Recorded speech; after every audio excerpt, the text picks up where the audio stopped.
Everybody,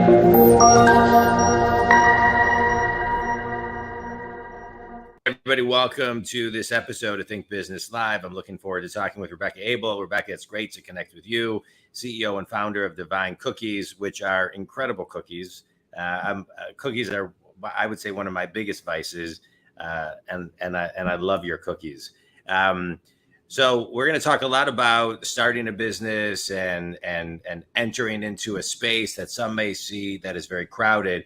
But before we get started, as a business coach, I work with people all over the globe, and I love this podcast because as a business coach, I work with people who are successful but stuck. I get them unstuck. I get to have guests on this show like you to help get people unstuck. I believe people learn through stories. And so in your business right now, Rebecca, where's a place that you've been stuck and how did you get unstuck? Well, the business I'm in has several challenges. Food manufacturing, I don't know if I could have picked a harder business, but I've been stuck in several different places. One, with having the wrong people in the wrong seats. Yeah. And so that's something that I constantly have to evaluate.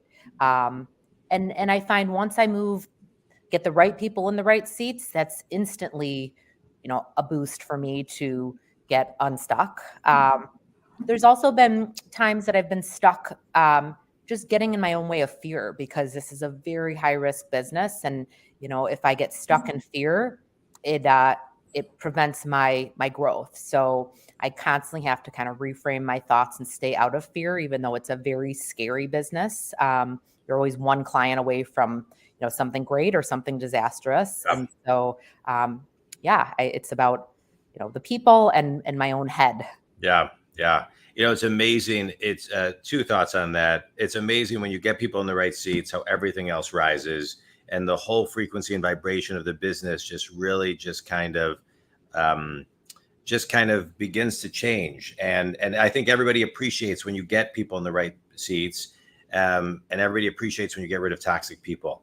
And because they can start to kind of really come to work and enjoy themselves more. And, I work with a lot of people, from salespeople, managers, C-level execs, owners. Fear is a big through line of a lot, especially in today's adjusting market. What I suggest a lot of times is making sure, Think Community, we talk about this a lot on the show, is kind of making sure that we're recalibrating through the day, right? So we can kind of catch ourselves kind of pre-fear, pre-burnout,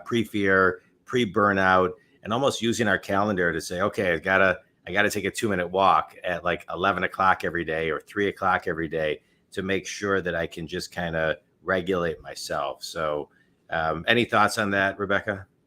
Yeah, I have had to kind of put together a whole kind of self-care routine of daily meditating and yoga and really conscious thinking to keep my head very clear. Because there's a lot that comes at me that can put me in fight or flight. And so through meditation and just really taking care of myself and putting my own mental and personal health first, it sets me up in a much better position to handle all the things that come at me that can be very scary. Yeah. So, well said. All right, let's talk about the business. So I'm kind of fascinated by your business because, if you just go to the grocery store and you look at the cookie aisle, there are so many options. As you drive around, there's so many cookie stores. You can go online, there's even more. And I think a lot of people who would have a dream to start a cookie company may look at that and say, I'm not entering that space. And so what was it that got you to enter the space, and what was it about cookies? Yeah. Well, I entered 6 years ago when the cookie boom was just starting. It was like cupcakes from a decade before. So I could see a trend on the coasts of new startups. And I'm an entrepreneur. I'm not a baker. I'm not a food person at all. I am an entrepreneur that likes to find an opportunity and could see this trend. And I went with a gut feeling that I had because for my entire life, I've been looking for the right growth opportunity. I own other businesses, but was always looking to create something and always looking to do something product based. So went with an intuition. A a strong one that I kind of had a knowing that this was what I was supposed to do, and took a big risk, because even 6 years ago, there was some competition, nothing like there is today.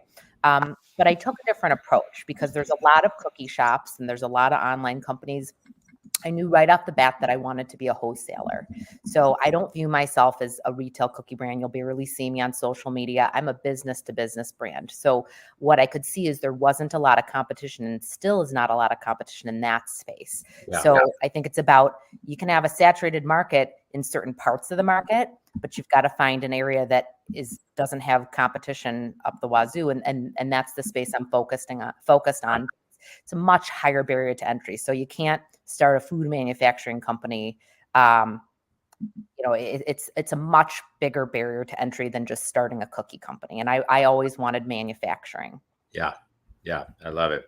And so what was it, describe the manufacturing world and the wholesale world. It's all about automation. It's a large investment. So, it takes a lot of risk, because, here I have a lot of loans, and had to put in a lot of personal finances to be able to enter that space. So it's a world that's very secretive.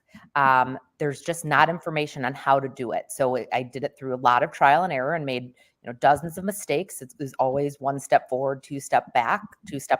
But the consultants out there in the manufacturing space are consultants that have worked with a Pepperidge Farms or a Nabisco.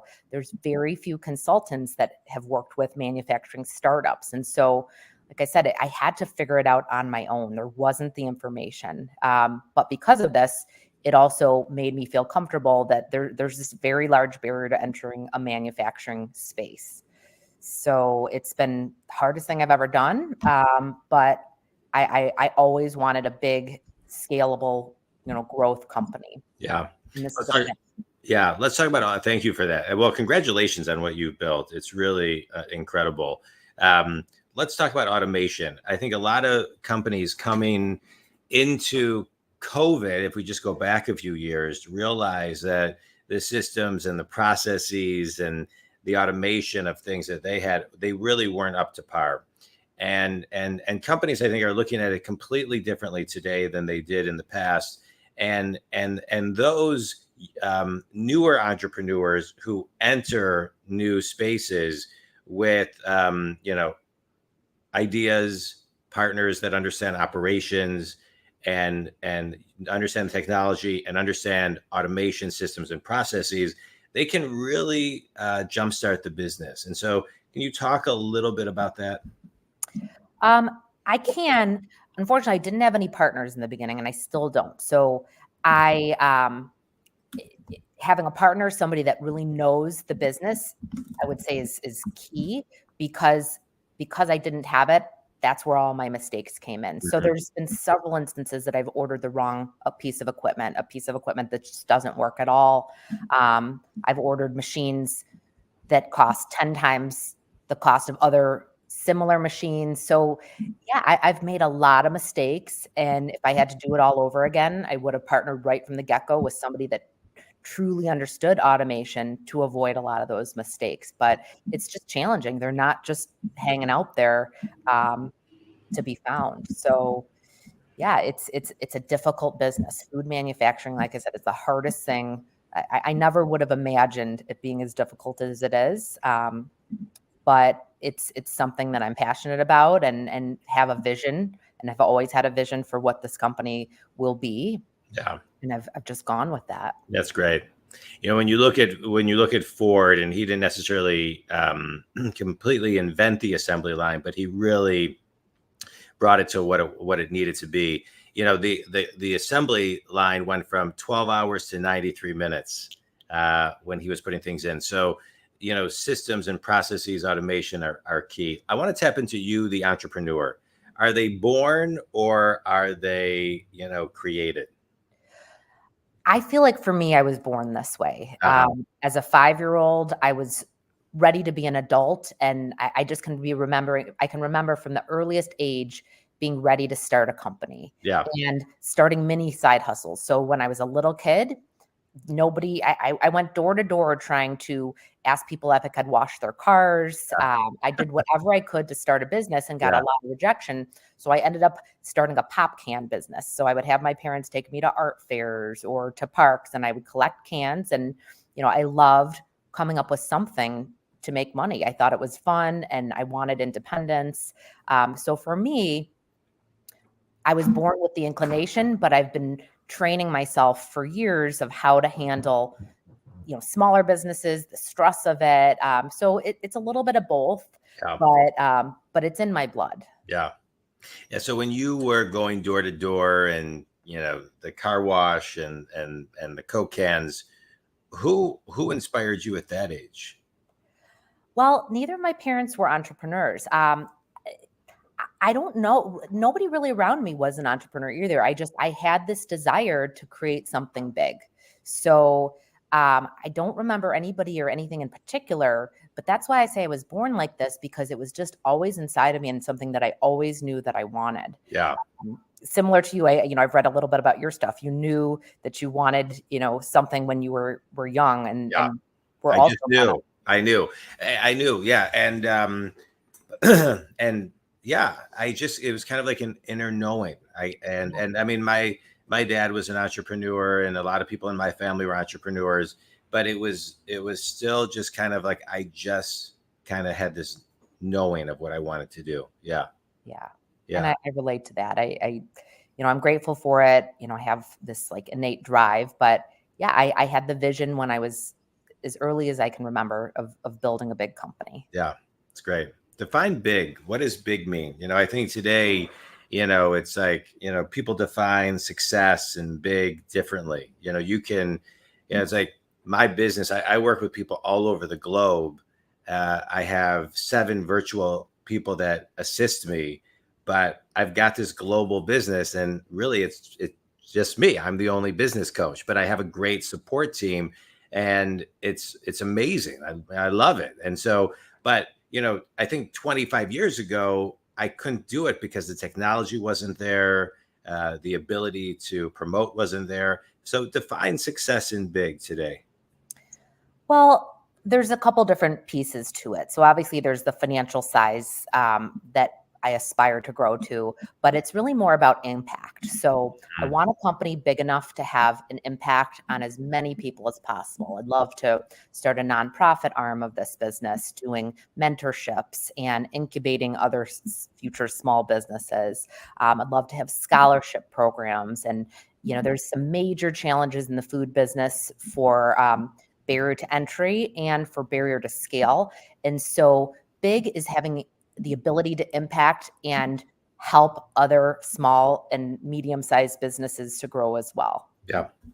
I resonate with that a lot. To me, it's one of the reasons I do this podcast. We can touch people all over the world that we may never be able to meet, or that may never work with me, but yet they can get something from me. They can get something from you. And, it's incredible. And an impact it's a big piece. It's a big piece that drives me too. It's a big piece. The foundation, I resonate with that.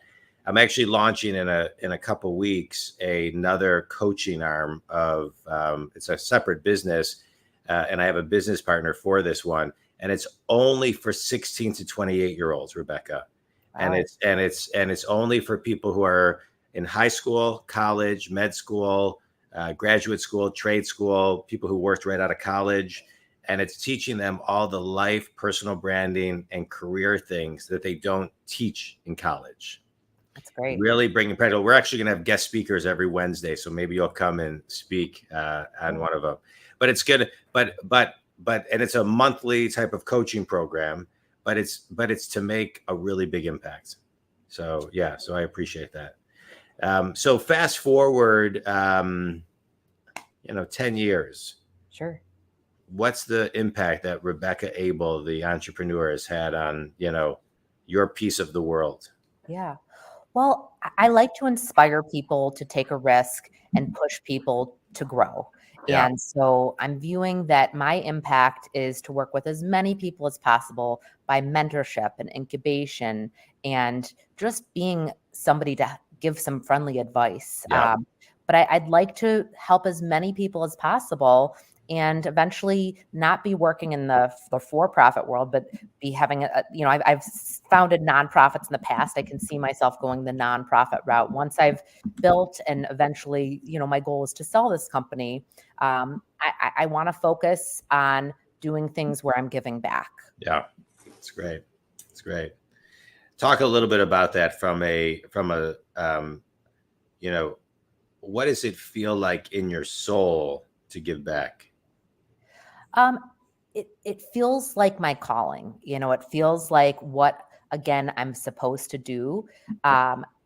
It's something that obviously makes me feel good, but I feel like the learning that I've done and the pushing of myself that I've done to learn and grow how to do something, that I have a lot to give in just free advice, and I'm the type of person that I will give as much free advice as possible because I view it as my contribution to the world, and that, everything comes full circle. I need help and advice myself. And so, you give what you get. And so, this is not to get something back, but it's to just give that energy to the world, to just, help give as much as I have. I'll be as generous of myself and my soul and my spirit as I can afford to be. And, I have a lot to give. Yeah.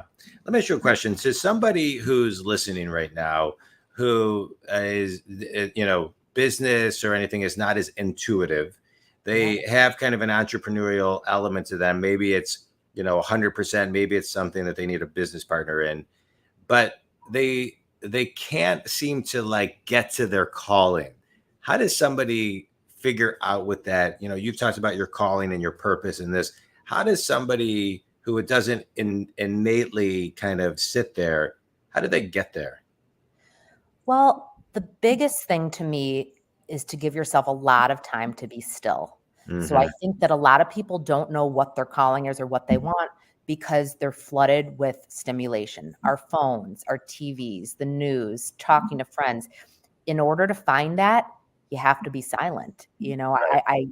I really feel strongly about that. And I think, I talk to a lot of people about what they want for themselves. And I'm always shocked when they have no idea. But it's truly, my opinion is because they haven't really taken the time to think about it.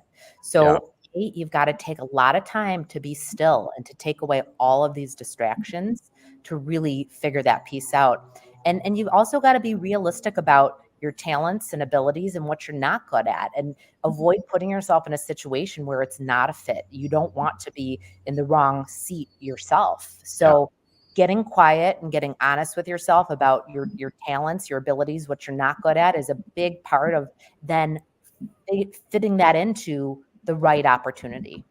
Yeah, it's great. How do you get still? I spend a lot of time meditating. So I take 20 minutes of every morning that I have a whole ritual. And then I try to just turn off my phone. I don't have any social media apps. I'm barely on social media.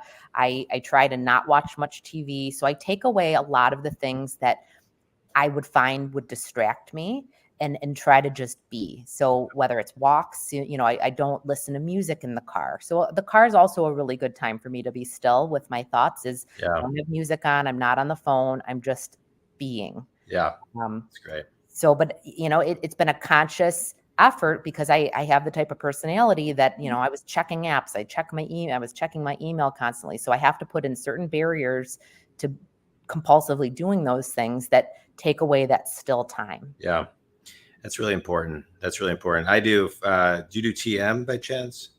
I don't. I've tried that, but I do more mindfulness and mantra meditations. Yeah, I only asked because you said 20 minutes. So I do a couple different meditations, but TM is one of them. But it's the first thing I do for the last 25 plus years every morning. It's a game changer to me. And I agree with you. Being still, I think it's so hard for people to figure out how to be still. Just going back to what we talked about in the beginning of this podcast, really just with intention, putting time in your calendar to recalibrate and really put kind of your wellness,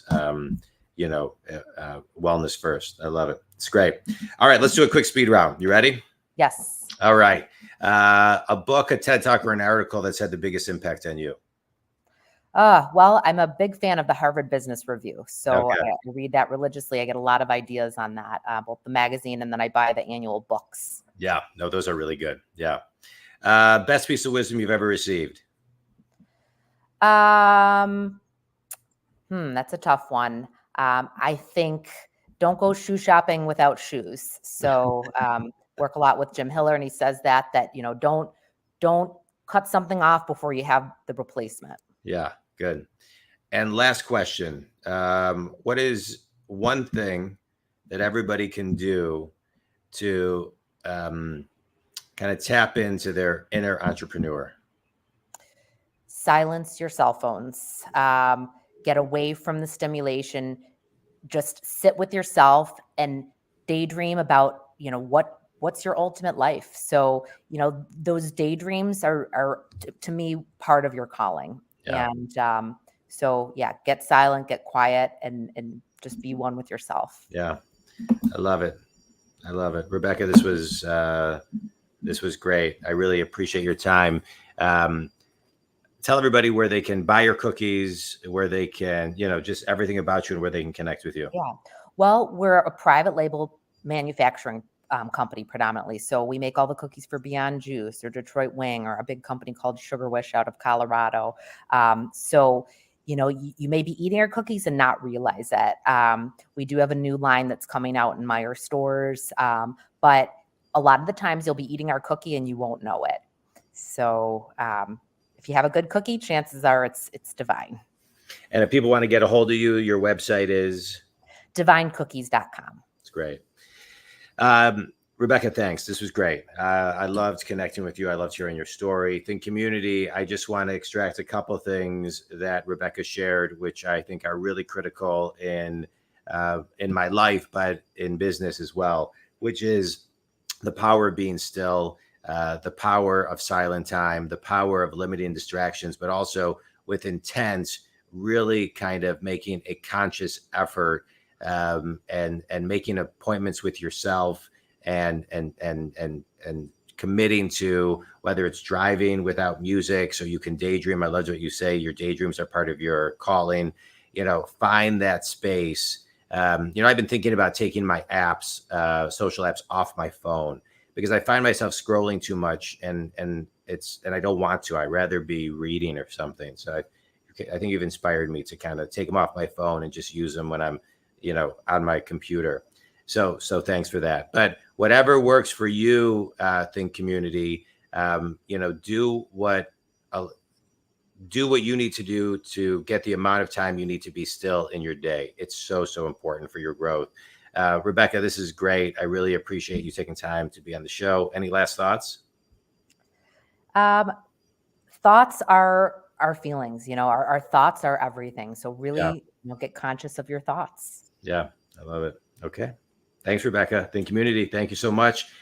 You can check out Rebecca's site, or you can check me out if you need anything at jondwoskin.com. Thanks, Rebecca. Thank you.